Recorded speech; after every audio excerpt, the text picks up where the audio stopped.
Let's move into talking about human inheritance. All of the rules that Mendel observed, all of the rules of inheritance apply to humans as well as other living organisms because DNA and the process of meiosis and the separation of chromosomes is the same no matter what organism you're talking about. Obviously, if you are a bacterium, the process is a little bit different than, say, a complicated mammal like humans. But the general idea with eukaryotic organisms and sexual reproduction and that distribution of chromosomes gives us predictable patterns of inheritance in humans as well. The problem with humans is that we generally have small family sizes, so there's not a huge population to study a particular trait. We also have really long generation times. So studying the inheritance pattern in a family for a particular trait can take, it takes several generations and can take many decades to actually parse out that inheritance pattern.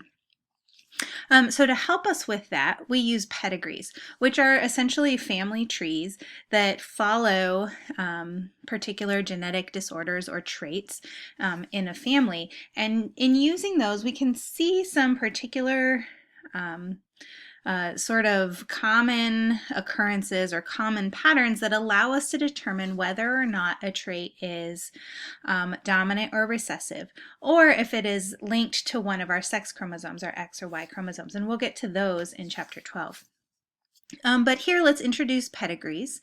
And the reason that we might look at a pedigree is often related to a genetic disorder. So following a disorder through a family to see what the chances are that a particular individual will inherit this disease.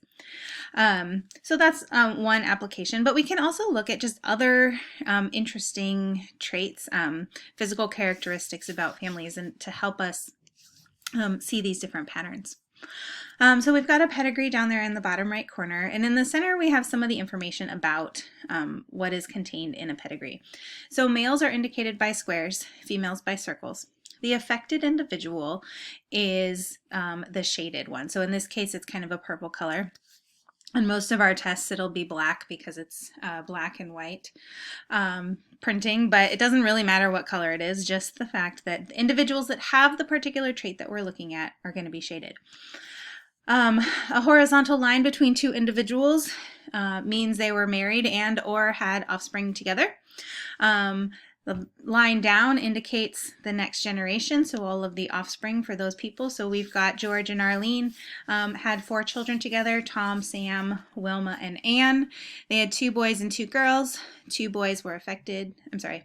2 of those children were affected, 2 were unaffected. They're often listed in birth order, so the firstborn is on the left, lastborn is on the right.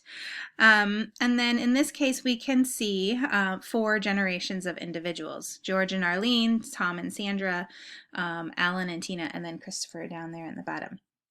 So we can look for particular patterns in these pedigrees to help us determine if a trait is dominant or recessive. And by determining whether or not it's dominant or recessive, we can begin to assign genotypes to these individuals. So a dominant trait is generally observed in a pedigree by the appearance in every generation. So if we look at this trait here, this is for widow's peak. So on the left we have the girl with the widow's peak. That's the little point that comes, her hair makes a point in her forehead, and the girl on the right does not have a widow's peak. So all of the affected individuals are shaded purple, and we say affected. A widow's peak is not detrimental or beneficial to the individual, so we're just saying that this person has the trait. We see in the first generation, the grandparents, 1 on each side had a widow's peak, and then it was passed on to their offspring, and then down to these ladies. 1 had it and 1 did not. So when we say that the trait appears in every generation, what we're really saying is that an affected parent always produces an affected child. There are instances where they are unaffected. And if we were to look at this pedigree with only these two individuals, let's say the two individuals that were born from this union happen to be these two that were unaffected. That might confuse things a little bit. And so we can't always tell by the trait appearing in every generation, because it's possible for the trait to not appear. But we can recognize a dominant trait in that everybody that is affected also has an affected parent.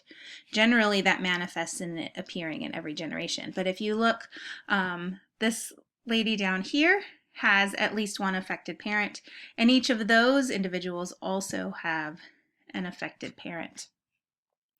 The other indication is that affected parents can produce unaffected individuals because they're hiding that trait within the heterozygote. So these affected parents can produce unaffected individuals. So when we look at a pedigree, we have to look at the different ways that that trait can manifest.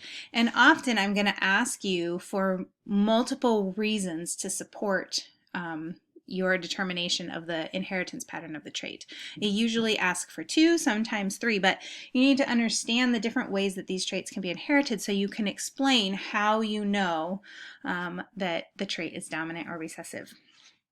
Also, when you do these pedigrees, you're going to have to fill in the genotypes. Sometimes some of them will be given, sometimes none of them will be given. And you'll have to first look at the pedigree, decide whether it's dominant, recessive, or sex-linked once we get to that, and then work backwards to determine the genotypes of those individuals. For a recessive trait, we have a slightly different inheritance pattern. So this is the inability to taste a chemical called PTC, and we're actually going to do this in our lab that's related to this chapter. We have strips of paper that have this chemical on it, and some people taste it, some people don't. If you taste it, it tastes awful. Again, this is another trait that's not advantageous or detrimental. It's just something that happens. But tasting PTC is a recessive trait. And we see that when we have unaffected parents producing affected individuals. So these parents are hiding it, these individuals have it. That indicates that it's a recessive trait. Often the trait will skip a generation. So parents are unaffected, these parents are unaffected, but now we have an affected child. It's skipping generation. But that's not always the case, and it's not the only way to determine whether or not this is a recessive trait. Because here we have a recessive trait followed by a recessive trait. So in that case, it's not skipping a generation. But if we look at her sister, dad has it, sister doesn't, daughter has it. So again, it's skipping. So you have to look at multiple situations, multiple individuals to determine whether or not it's dominant or recessive. When I start with a pedigree, I always look for this instant here. 2 unaffected parents produce at least 1 affected child.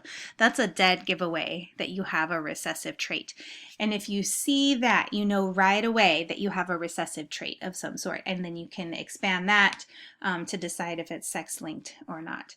If you don't see that situation, you probably have a dominant, but you have to look at all of the affected individuals before you can make that decision. Again, you need to fill in the genotypes if they're not given, if requested. Most of the time they are. The one problem that I find that students make with pedigrees is they look at a pedigree and they say, oh, the affected one has to be the recessive one. That's the #1 problem that students make, and you cannot assume that. Recessive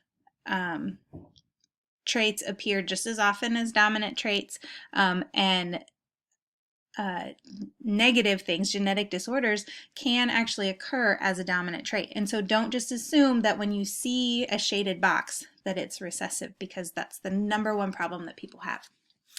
When you're doing these and you fill out a genotype, be aware of where children are getting their alleles from, because sometimes students assign something incorrectly, and then they start to label their genotypes, and children start getting alleles that weren't from either parent.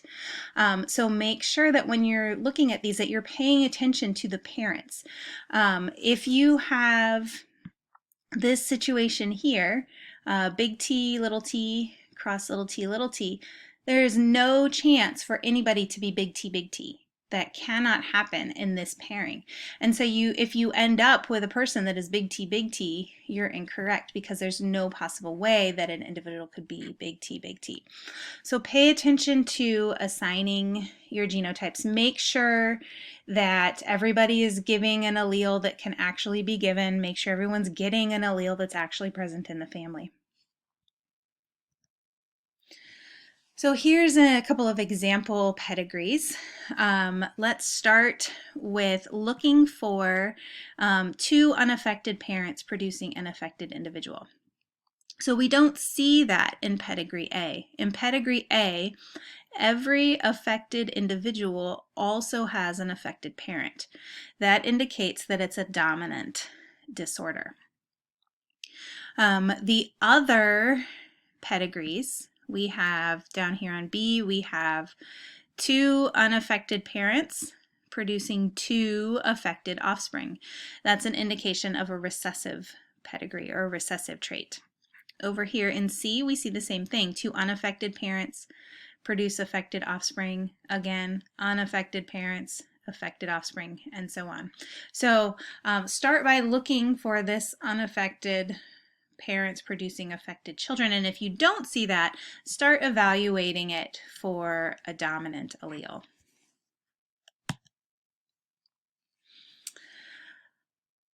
Often we use pedigrees to determine the presence of a genetic disorder in a family. And people will go to genetic counselors because they know that there's a particular disease that runs in the family, and they want to know how likely it is that they're going to pass on that allele to their children.